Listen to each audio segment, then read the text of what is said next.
Bonjour à tous et bienvenue autour de votre grande table du lundi. Dans la grande table des idées, aujourd'hui, le sociologue François Dubet interroge les nouvelles inégalités de l'école au travail. Elles sont surtout de plus en plus nombreuses et fragmentées, nous dira-t-il.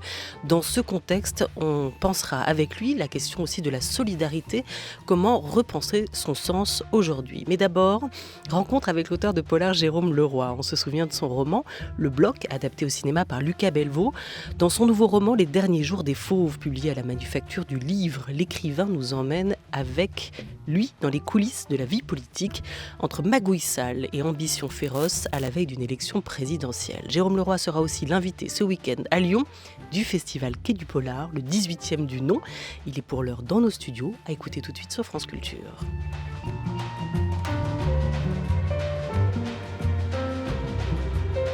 France Culture, la grande table, Olivia Gesbert. Les derniers jours des fauves, voilà le titre de ce nouveau roman qui paraît à la Manufacture de Livres, le vôtre. Jérôme Leroy, bonjour. Bonjour. Ça fait comment un fauve ? Ça rugit ? Ça rugit, mais c'est aussi rusé. Ça peut prendre des détours. Et puis d'un seul coup, c'est là, ça attaque. Un fauve reste un fauve, surtout en politique, écrivez-vous. Et ces fauves-là sont les héros de votre nouveau roman, de votre nouveau polar. La campagne actuelle, est-ce qu'elle intéresse l'écrivain que vous êtes, Jérôme Leroy ? Moi, les campagnes électorales, par définition, m'intéressent. En tant que citoyen, d'abord, je pense que j'ai toujours voté, depuis que je suis en âge de le faire. Et puis, en tant qu'écrivain, elle m'intéresse aussi. Elle m'intéresse aussi notamment notamment les élections présidentielles, parce que on y reviendra peut-être, mais c'est une élection que j'ai toujours trouvée dangereuse, parce que ça consistait à quand même, surtout depuis le quinquennat, à laisser le pouvoir à quelqu'un sans contre-pouvoir pendant 5 ans. Et voilà. Et je ne peux, en tant que citoyen, que déplorer le fait qu'il y ait finalement une menace de grosse abstention, en tout cas à venir. Sans contre-pouvoir, il y a quand même deux assemblées. Oui, mais enfin, comme elles sont élues en même temps, en général dans la foulée, on avait vu ça avec... En tout cas pour l'Assemblée nationale. Voilà, c'est-à-dire que si vous pouvez vérifier sur une telle durée, le chef d'État en France est celui qui concentre le plus de pouvoir de toutes les démocraties occidentales. Restent les médias peut-être ? Oui, les médias, oui, mais vous voyez bien comme moi qu'il y a des grandes manœuvres de concentration entre quelques oligarques quand même. Qui fragilise ce contre-pouvoir-là. Une configuration inédite cette année avec 2 candidats d'extrême droite, Marine Le Pen et Éric Zemmour. Qu'est-ce qu'ils incarnent l'un et l'autre à vos yeux, Jérôme Leroy ? Je pense que assez étrangement, on les met sous le vocable d'extrême droite tous les deux. C'est pour aller vite, parce que je pense que c'est pas du tout je suis pas un spécialiste, moi je suis juste un écrivain, mais enfin c'est quand même pas du tout le même électorat. Et à mon avis, si Éric Zemmour n'a pas réussi à faire son OPA sur le Rassemblement national, c'est tout simplement que c'est pas les mêmes électeurs. Et je viens du Nord pour savoir que l'extrême droite incarnée par Marine Le Pen est celle de gens qui se trompent de colère, alors que celle incarnée par Éric Zemmour est profondément idéologique et correspond beaucoup plus à une fraction radicalisée, si je puis dire, de la bourgeoisie. Après la sortie de votre livre, Le Bloc, en 2011, qui était une immersion quand même dans l'extrême droite française, vous aviez prévu, compris, imaginé aussi que cette force-là allait prendre de l'ampleur dans les années à venir. Et il faut dire que l'avenir ne vous a pas donné tort. Au contraire, et on le voit encore aujourd'hui, cette extrême droite, alors pardon, j'utilise cette catégorie effectivement un peu rapidement. Ce qui est intéressant aujourd'hui du côté de Marine Le Pen, qui était... la figure qui avait inspiré aussi votre héroïne de fiction au moment du Bloc, cette extrême droite-là, elle ne fait plus front, elle entend rassembler. La question des noms des partis, c'est important dans la dynamique qu'on entend incarner. Qu'est-ce que ça vous inspire, ce changement de nom ? Mais je constate que c'est toujours intéressant de voir comment les partis changent de nom. Notamment les partis de droite ou d'extrême droite ont souvent changé de nom, en fait. C'est peut-être parce qu'il s'agit de faire des opérations de nettoyage à chaque fois, de ravalement de façade. Et effectivement, le fait que le Front National devienne Rassemblement National indique peut-être effectivement ce désir de devenir, de de se banaliser d'une certaine manière, parce que rassemblement, finalement, c'est un mot qui ne fait pas peur, alors que front pouvait davantage indiquer une vision violente de la politique, comme Reconquête, qui est le nom du parti de Zemmour. Comme bloc, celui que vous aviez Le imaginé. bloc pour le bloc patriotique, Ouais. oui. Et qui est encore présent dans son nouveau roman Les Derniers Jours des Fauves, roman écrit au présent. Nous sommes en 2022 sous votre plume, Jérôme Leroy. L'actuelle présidente, Nathalie Séchard, pendant féminin d'Emmanuel Macron, termine un quinquennat secoué par les gilets jaunes, les grèves contre la réforme des retraites, une pandémie et un confinement sans interruption. Les variants succèdent, la canicule chauffe les esprits. À blanc, elle est là, donc, cette présidente, et elle va décider de ne pas se représenter. Pourquoi ? Elle ne se représente. Alors, quand vous dites que c'est un pendant d'Emmanuel Macron, bien entendu que j'ai fait des clins d'œil, mais elle a quand même quelque chose de profondément différent, c'est que précisément elle ne va pas se représenter parce qu'elle estime que son projet a échoué. Et puis elle estime que, comme elle est l'épouse d'un homme qui a 25 ans de moins qu'elle n'a pas de temps à perdre et qu'elle n'a plus envie de perdre son temps. Et donc, parce que c'est aussi un roman d'amour, l'air de rien, Les Derniers Jours des Fauves. Et comme elle ne veut plus perdre de temps, elle décide de lâcher l'affaire. Elle ne se représente pas. Et c'est ce qui va déclencher, finalement, l'affrontement extrêmement violent. Pas seulement d'ailleurs dans les sphères du pouvoir et sous les ors des ministères, mais aussi dans la vie de tous les jours de pas mal de gens. Parce qu'il ne faut jamais oublier que la politique, c'est quelque chose qui n'est pas abstrait et qui se manifeste de manière très concrète dans des vies quotidiennes. Alors dans son discours de renoncement, celui de cette présidente, Nathalie Séchard, on voit que vous vous êtes inspiré là, pas d'Emmanuel Macron, mais de François Hollande, qui lui aussi, en son temps, a choisi de ne pas se représenter, laissant la place à Emmanuel Macron à la présidence. Quand vous entendez l'ancien président de la République aujourd'hui, François Hollande, dire qu'il veut reconstruire la maison socialiste, vous avez un peu mal à votre gauche quand même dans ces moments-là. Vous dites quand même la politique c'est un virus. À chaque fois que certains pensent arrêter, c'est une drogue et ils y retournent. La métaphore est de saison. Oui, effectivement, c'est un virus. Je pense surtout que là, par exemple, il y a une... Alors, j'écris là-dessus, c'est-à-dire qu'il y a des gens qui veulent utiliser le pouvoir pour faire quelque chose et d'autres qui ont une jouissance pure du pouvoir. D'ailleurs, les deux peuvent arriver ensemble, mais en aucun cas où effectivement je trouve que c'est un petit peu étrange de prétendre reconstruire la gauche quand on s'est soigneusement employé à la démonter. Le léopard meurt avec ses taches. Oui. Et je ne me suis jamais proposé ni me suis cru capable de m'améliorer. Qui dit ça ?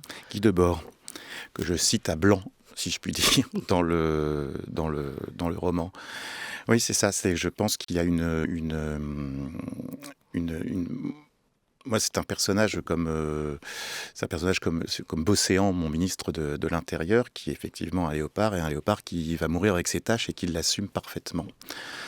Ça veut dire qu'effectivement, on est, vous savez, c'est l'histoire du scorpion qui se fait transporter par notre animal à travers la rivière et puis qui le pique en disant et on va se noyer tous les deux. Oui, mais voilà, c'est ma nature. Un fauve reste un fauve, surtout en politique. Face aux épreuves, j'ai pu avoir une capacité inépuisable de résistance devant l'adversité, mais le pouvoir, l'exercice du pouvoir, les lieux du pouvoir et les rites du pouvoir ne m'ont jamais fait perdre ma lucidité, ni sur moi-même, ni sur ma situation, car je dois agir. Voilà ce que dit donc au moment de son départ Nathalie Séchard. Elle va faire le choix de ne pas se représenter. Cette guerre de succession va donc s'ouvrir dans son camp, celle que vous avez évoquée, Jérôme Leroy, entre le ministre de l'Intérieur et celui de l'écologie. Quel goût ça a, le pouvoir, selon vous ? Je ne sais pas, mais ça doit être une... Moi, parce que je ne sais pas, je me suis soigneusement dispensé d'exercer tout pouvoir sur qui que ce soit. Voilà, parce que ça suffit avec mes personnages. Je pense que c'est quelque chose qui est proche d'une drogue dure. Mais encore une fois, je ne voudrais pas donner une image, j'allais dire, poujadiste du pouvoir ou des hommes politiques en disant qu'ils sont tous pourris. Je crois au contraire que la plupart d'entre eux croient vraiment à ce qu'ils disent. Et c'est pas forcément rassurant d'ailleurs, quand vous entendez certains parler. Donc, mais je crois qu'ils croient vraiment à ce qu'ils disent. Et qu'ils sont prêts à tout pour pouvoir appliquer une vision qu'ils croient être la bonne. Alors ça, l'avantage d'être de la sincérité, et le danger que ça représente, c'est que ça suppose effectivement peut-être une pratique du pouvoir ou de la conquête du pouvoir pratiquement assez brutale. C'est un livre de la sociologue Chloé Morin qui évoquait ça, notre mépris, notre réelle capacité à détester tous nos hommes politiques et nous inviter à nous interroger justement sur cette haine du politique. Il en faut pourtant, et c'est un boulot pas si facile que ça. Il faut aussi des qualités particulières pour arriver là, arriver notamment au sommet de l'État. C'est ce qu'évoque un autre écrivain, Marc Duguin, à propos des hommes politiques. Marc Duguin, qui est l'auteur d'une trilogie sur les coulisses du pouvoir, la trilogie de l'emprise. On l'écoute. C'est pas possible qu'on fasse de la politique et d'être comme tout le monde. Pour une raison simple, c'est qu'on prend tellement de coups qu'il faut aimer ça quelque part. La vraie question qui se pose, c'est pourquoi il y a autant de gens intelligents dans la société qui ne font pas de politique. C'est parce qu'ils n'ont pas le ressort pour prendre des coups à ce point-là. Et ce ressort, ça veut dire avoir un ego extrêmement développé, c'est-à-dire vouloir être aimé à tout prix, au prix d'être détesté. Je pense que les politiques, à ce niveau-là, sont des gens extrêmement solitaires, qui ont décidé d'un destin. C'est fascinant de se fixer un but comme ça, qui est d'être président de la République, donc d'être le numéro 1 dans un système donné, d'être le roi en France, puisqu'il y a un côté très monarchique, malheureusement, dans cette République. Cette crispation de l'individu pour arriver comme ça à ce but ultime, c'est très intéressant à regarder de l'extérieur, surtout quand on se sent très loin de ces gens-là. Voilà, sur cette nature particulière, sur ce qui pousse certains à se focaliser, comme ils le font, sur le pouvoir et à monter, à être là, jusque-là. Il y a deux personnages qui s'affrontent dans ce livre, le ministre de l'Intérieur et celui de l'écologie. Le ministre de l'écologie que vous avez imaginé, Jérôme Leroy, il incarne quand même un certain type d'idéal. Il incarne en tout cas un espoir, celui que vous citiez, cette idée que tout n'est pas à jeter.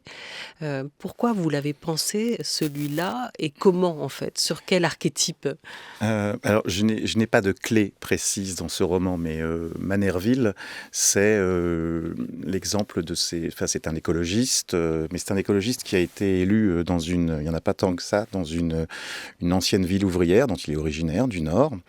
Une ville qui a connu la désindustrialisation. Bon, j'ai pensé, je la nomme pas comme ça, mais c'est Denain, avec Usinor. Enfin, il y a tout un passage où il racontait la chute, parce que le roman se projette quand même, raconte quand même tout ce qui a pu se passer avant dans la vie de ces personnages, et pour qu'ils en arrivent là. Et Manerville, oui, il est profondément humaniste, mais ceci étant dit, sa fille, avec qui il entretient une relation fusionnelle, parce qu'il est veuf, sa fille trouve... et puis Clio, c'est peut-être, si j'avais une porte-parole dans le roman, Clio, c'est moi en fait.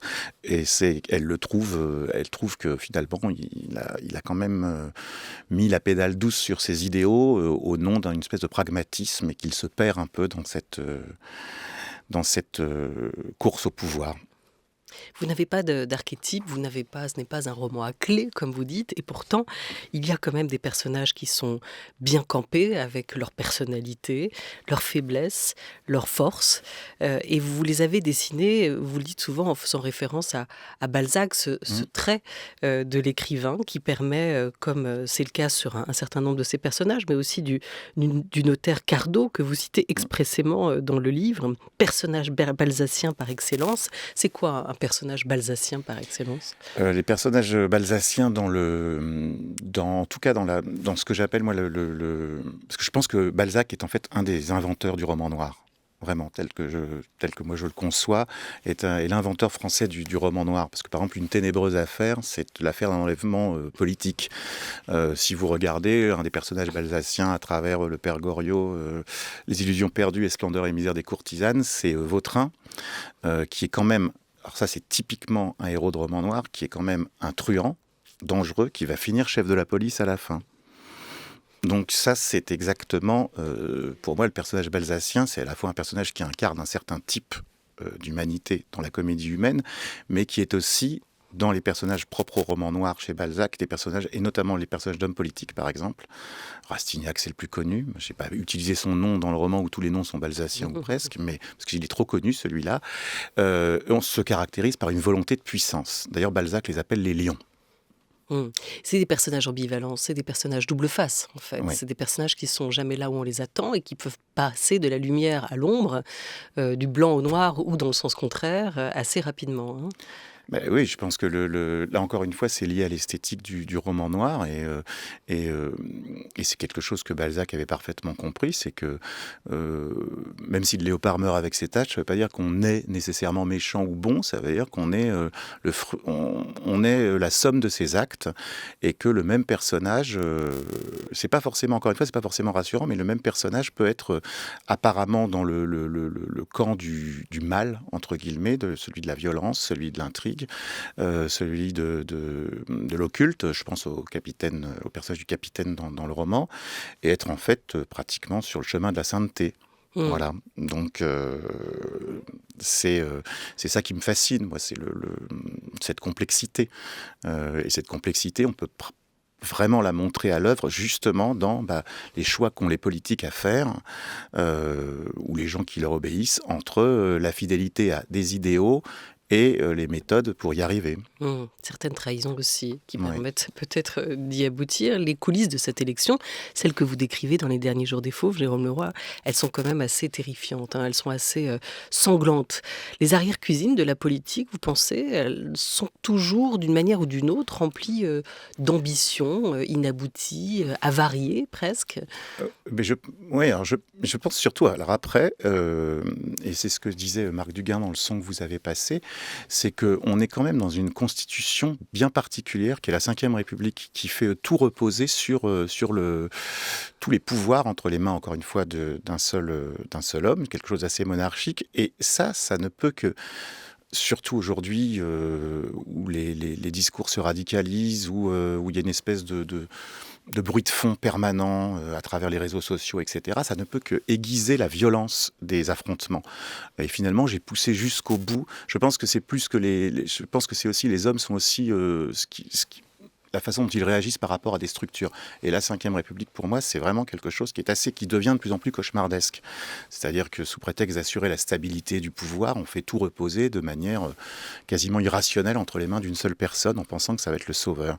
C'est pas très mature démocratiquement. Et cette absence de maturité démocratique, elle se traduit dans mon roman, en tout cas, par une violence extrême dans l'affrontement pour prendre le pouvoir. Oui, et dans un contexte qui est lui-même d'une extrême violence, hein.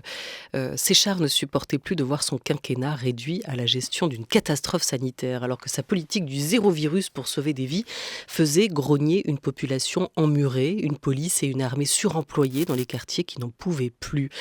Vous avez repris des ingrédients réels, la pandémie, les manifestations, les grèves, la guerre pas encore, mais elle n'est jamais très loin, la chaleur, le réchauffement climatique.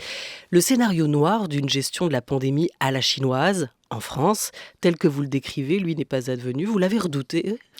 Le fait de l'écrire et Non, d'imaginer, c'est un garde-fou. je pense qu'on dit à la chinoise, mais en fait, ma présidente, c'est plutôt ça va pas changer grand-chose, sauf que c'est quand même des démocraties qui ont fait ça, et c'est là que je voulais en venir. C'est plutôt un scénario à la néo-zélandaise ou à l'australienne ou à la Corée du Sud, c'est-à-dire qui sont quand même des démocraties, mais qui ont aussi eu une politique de zéro virus extrêmement coercitive. Moi, j'ai rien redouté du tout. Je sais pas du tout ce que j'aurais pu faire en tant que tel. Je constate simplement que là, par contre, ça va être un petit peu plus pessimiste que je vais dire. Je vois pas comment, face aux crises qui nous arrivent dessus, il n'y aura pas nécessairement de gestion autoritaire de ces crises. Il n'y a pas besoin, hélas, il n'y a pas besoin d'être d'extrême droite pour avoir une gestion autoritaire de crise dure. On peut imaginer un centrisme autoritaire. D'ailleurs, à mon avis, c'est ce qu'on vient de vivre pendant 5 ans. Mais le scénario le plus noir n'est pas advenu quand même. C'est-à-dire qu'il y a ici en France des solidarités qui ont quand même fonctionné, des principes démocratiques que certains ont réussi à faire tenir. Vous citez l'avocat Sureau en exergue de ce roman. Que les gouvernements, celui d'aujourd'hui comme les autres, n'aiment pas la liberté n'est pas nouveau. Les gouvernements tendent d'abord à l'efficacité. Qu'est-ce qui nous a empêchés de basculer dans le pire pour vous? Je pense que c'est... je ne sais pas, je suis heureusement surpris. Voilà, enfin, ceci étant dit, on n'a pas basculé dans le pire, on a quand même vécu des périodes très difficiles, mais effectivement, vous avez raison. Finalement, on a l'impression que l'ensemble de la société a tenu. Elle a tenu parce qu'effectivement il y a des solidarités qui sont spontanément arrivées. Mais je pense qu'à un moment donné, on a quand même senti, enfin en tout cas moi c'est peut-être subjectif, mais j'ai quand même senti que les choses étaient, comment vous dire, cette épidémie, elle m'a sidéré comme tout le monde, mais elle ne m'a pas surpris en tant que telle, parce que ça faisait un certain temps qu'on l'hypothèse d'une pandémie, par exemple, une pandémie qui paralysait vraiment une société. Voilà. Alors, comment on y réagit? Pour l'instant, ça n'a pas été trop mal. Mais ma présidente aussi, elle a fait le boulot, hein. Elle a fait le job aussi. C'est-à-dire que le problème, c'est qu'elle s'est mal entourée. Pourquoi imaginer toujours ce scénario le plus noir? Pourquoi tirer le fil à l'extrême? Est-ce que c'est aussi par besoin de voir ce qui se passe quand le fil craque, littéralement? Alors il y a de ça, bien sûr, d'imaginer le pire.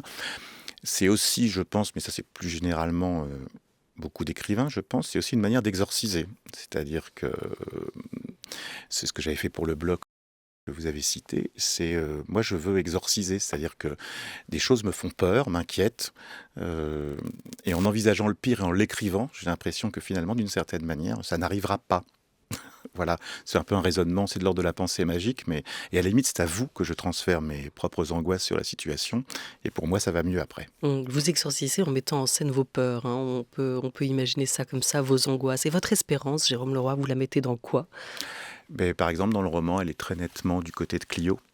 Elle est du côté de cette petite partie de la jeunesse, mais quand même assez active, qui essaye d'imaginer d'autres modes de vie aujourd'hui, qui commence à repenser à vivre en communauté, enfin des choses dont les années 80 s'étaient beaucoup moquées parce que on devait en finir avec ces idéaux post-68 art, mais ces modes de vie alternatifs là, je suis pas sûr que j'arriverai à m'y intégrer, je suis peut-être sans doute trop vieux là pour ça, mais en tout cas je regarde ça avec une bienveillance et presque une envie en me disant qu'ils sont peut-être en train dans les interstices de la matrice d'inventer autre chose. Peut-être aussi dans la poésie, vous en écrivez, dans la littérature jeunesse, vous en écrivez, dans Loup après tout, on vous avait reçu à l'occasion de la sortie de ce double roman pour la jeunesse. Déjà, vous nous prédisiez le grand effondrement qui était devenu inévitable, tellement inévitable qu'on le vit aujourd'hui dans ce roman-là, Grandeur nature, dans les derniers jours des fauves, ce monde de guerre, d'inégalité, d'épidémie. Quand le virus est arrivé il y a 15 mois, Manerville a été sidéré comme tout le monde, mais pas surpris, c'est ce que vous venez d'évoquer. Il avait toujours pensé qu'il ferait partie d'une génération qui allait devoir vivre avec la perspective de l'effondrement. Voilà donc pour ce grand effondrement qui nous guette et qui n'est pas encore totalement advenu. Le monde d'hier, c'est un film de Diastème qui sort en salle mercredi avec Léa Drucker en présidente, là encore une femme. Il a décidé à travers elle aussi de miser sur le scénario d'une présidente qui ne se représenterait pas. Sauf qu'à 3 jours du premier tour, le scrutin s'annonce perdu d'avance pour le candidat républicain qui doit la remplacer. Le Rassemblement national est assuré de gagner. Le monde d'hier pour Diastème, c'est aujourd'hui. Un monde qui va mal, très très mal, bande-annonce. C'est pas de bonnes nouvelles, Madame la Présidente. Je viens d'avoir communication de la dernière vague de sondage qui sera publiée demain. C'est pas bon du tout. C'est-à-dire? Willem est en train de creuser l'écart, Elisabeth. Gaucher, nous connaissons, mais bon, il vient de notre camp, nous devons... Ce pays restera dirigé par un républicain, et c'est le plus important. Un site d'information russe va lâcher une bombe au lendemain du premier tour. Gaucher est un homme mort et s'est fait piéger comme un bleu. Willem va remporter l'élection. Qui aurait intérêt à faire gagner un candidat de l'extrême droite en France? Il ne nous reste que 3 jours. Il n'y a qu'une seule chose à faire. Par tous les moyens nécessaires, Elisabeth. Tu te souviens? Le film Le monde d'hier de Diastème sort en salle mercredi. C'était une référence à Stefan Zweig dans le titre de ce film, de ce monde qu'on aurait déjà perdu, avec ce pessimisme qui est aussi un peu le vôtre, Jérôme Leroy. Diastème, c'est un grand fan de séries, et notamment celle d'Aaron Sorkin, dit-il, à la Maison-Blanche. Il s'est inspiré, comme vous, on l'entend un peu dans ce battement de rythme, il s'est inspiré, comme vous, de faits ayant réellement existé pour tricoter, imaginer ce thriller politique à l'écran. Vous avez, vous aussi, toujours ce souci de réalisme, du vraisemblable quand vous écrivez? Oui, je pense qu'il faut quand même, avoir ce... Oui, par exemple, sur le fonctionnement des institutions, mais aussi le fonctionnement de certains services secrets, la façon dont on fait certaines opérations, oui, bien entendu, oui. Il est important d'être vraisemblable, au point que par moment, je peux même retirer des événements réels qui feraient trop invraisemblables. Enfin, c'est la fameuse querelle entre le vrai et le vraisemblable. Parfois, le vrai n'est pas vraisemblable. Et donc, un roman se doit quand même d'être vraisemblable. Il y a une forme de Netflixisation de la vie politique en ce moment, hein, comme le disent certains sociologues ou professeurs en communication. C'est le cas de Philippe Moreau-Chevrolet dans un très bon article à lire sur franceculture.fr, des communicants qui aujourd'hui se prennent pour des réalisateurs de séries et qui en reprennent les codes. C'est-à-dire que le jeu de vase communicant se joue dans les deux sens, hein. Vous, les auteurs de fiction, vous piquez des ingrédients au réel, mais maintenant, c'est le réel qui vous vole des éléments de fiction aussi pour pouvoir se raconter. Hein. Oui, mais un auteur dont on fête le centenaire, qui est un auteur, Philippe Cadic, justement, s'inquiétait déjà de cette confusion, enfin, cette altération de la réalité qui sache plus tout à fait, on ne sait plus tout à fait si on est dans une réalité ou une fiction ou une réalité alternative. C'est à la fois passionnant et totalement terrifiant. Oui, et qu'est-ce que vous allez devenir, vous, les écrivains, hein, si les hommes politiques vous piquent votre boulot? Je pense que c'est pas un vrai problème, en fait. Que peut la littérature pour vous, Jérôme Leroy, que ne peut pas le cinéma, et réciproquement? Je vous pose cette question parce qu'on vient d'évoquer le film de Diastème, ce thriller politique à l'écran, et votre livre, Le Bloc, a été adapté à l'époque par Lucas Belvaux. Celui-ci, Les Derniers Jours des Fauves, peut-être le sera aussi. Je serais tenté de vous dire si vraiment je réponds très sincèrement, mais donc je réponds contre mes propres intérêts et ceux de mon éditeur. Je pense qu'à la littérature, un vrai roman est inadaptable. C'est-à-dire que la littérature a dit quelque chose qu'elle ne peut dire qu'elle toute seule. Je pense que par exemple qu'il a été extrêmement compliqué d'adapter Proust, que ça a toujours été assez insatisfaisant. Je pense que Le Voyage au bout de la nuit, il y a eu plusieurs tentatives. Il y a quelque chose d'impossible à transposer à l'écran. Ou alors on en perdrait 95% de la substance. Et à l'inverse, je pense aussi que le cinéma, vous savez, il y a cette technique qui s'appelle la novélisation de temps en temps, qui consiste à faire un roman à partir d'un film. C'est le contraire. Bon, ben justement, il y a le cinéma, par exemple, ne peut dire que des choses que lui, enfin, dit des choses. Pour moi, le vrai cinéma, comme la vraie littérature, ne peuvent pas dire ça autrement que par le cinéma ou que par la littérature. Je pourrais prendre comme exemple les premiers films de Godard qui ne peuvent pas être autre chose que des films.